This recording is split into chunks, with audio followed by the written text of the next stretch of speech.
Assalamualaikum warahmatullahi wabarakatuh.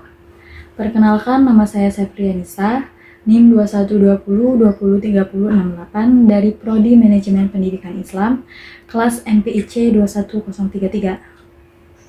Di sini saya akan menjelaskan mengenai hubungan antara pendidikan dan mobilitas sosial. Jadi sebelum saya menjelaskan bagaimana hubungan antara pendidikan dan mobilitas sosial, saya akan menjelaskan sedikit apa itu pendidikan dan mobilitas sosial. Jadi pendidikan adalah pembelajaran pengetahuan, keterampilan dan kebiasaan sekelompok orang yang diturunkan dari satu generasi ke generasi berikutnya melalui pengajaran, pelatihan, atau penelitian. Nah, pendidikan sering terjadi di bawah bimbingan orang lain, tetapi juga memungkinkan secara otodidak. Lalu, mobilitas sosial. Mobilitas sosial adalah perubahan kedudukan warga masyarakat kelas sosial yang satu ke kelas sosial yang lain. Mobilitas sosial berarti perpindahan individu, keluarga, atau kelompok melalui sistem hierarki atau stratifikasi sosial. Nah, jadi kesimpulannya, mobilitas sosial adalah perpindahan status sosial yang dimiliki individu atau kelompok masyarakat ke status sosial yang lainnya. Nah, perpindahan tersebut bisa vertikal, naik turun, atau horizontal, sejajar. Nah, mobilitas sosial tadi terbagi menjadi dua, yaitu mobilitas vertikal dan mobilitas horizontal. Yang pertama, mobilitas vertikal. Mobilitas vertikal berarti perpindahan individu atau kelompok dari suatu kedudukan sosial ke kedudukan lainnya secara tidak sejajar. Selanjutnya, mobilitas bentuk ini dibedakan menjadi dua, yaitu mobilitas vertikal naik dan mobilitas vertikal turun.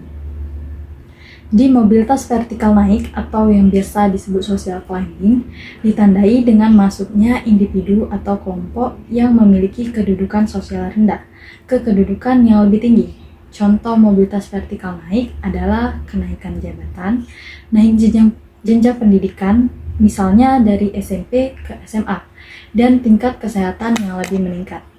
Nah, sedangkan bentuk mobilitas sosial vertikal turun atau biasa disebut social sinking berarti masuknya individu atau kelompok dari suatu kedudukan sosial tinggi ke kedudukan yang lebih rendah. Selain itu, bisa juga dikatakan sebagai turunnya derajat individu atau kelompok dalam suatu kelompok sosial sebagai satu kesatuan. Nah, contoh dari mobilitas vertikal turun ini adalah seseorang yang sudah bekerja, namun karena masalah satu dan lain hal, sehingga membuat ia di PHK dan menjadi pengangguran. Nah, yang kedua, mobilitas horizontal.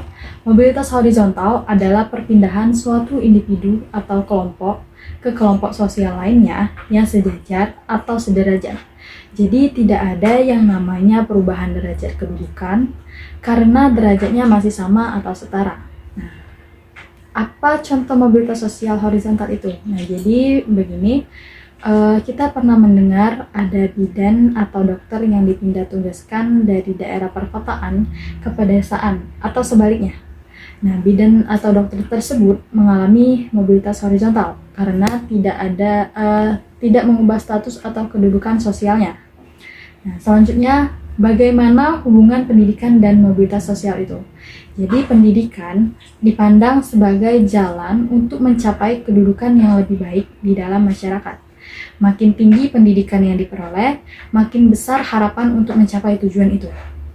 Dengan demikian, terbuka kesempatan untuk ke golongan sosial yang lebih tinggi. Nah, pendidikan dilihat sebagai kesempatan untuk beralih dari golongan yang satu ke golongan yang di atas. Dikatakan bahwa pendidikan adalah jalan menuju mobilitas sosial.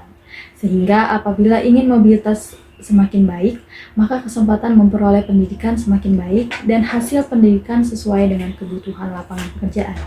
Jadi, secara singkat, hubungan dengan mobilitas sosial dipengaruhi kesempatan memperoleh pekerjaan sesuai dengan kualifikasi pendidikannya. Sehingga apabila ingin memperoleh ingin mobilitas sosial semakin baik, maka kesempatan memperoleh pendidikan semakin baik dan hasil pendidikan sesuai dengan kebutuhan lapangan pekerjaan.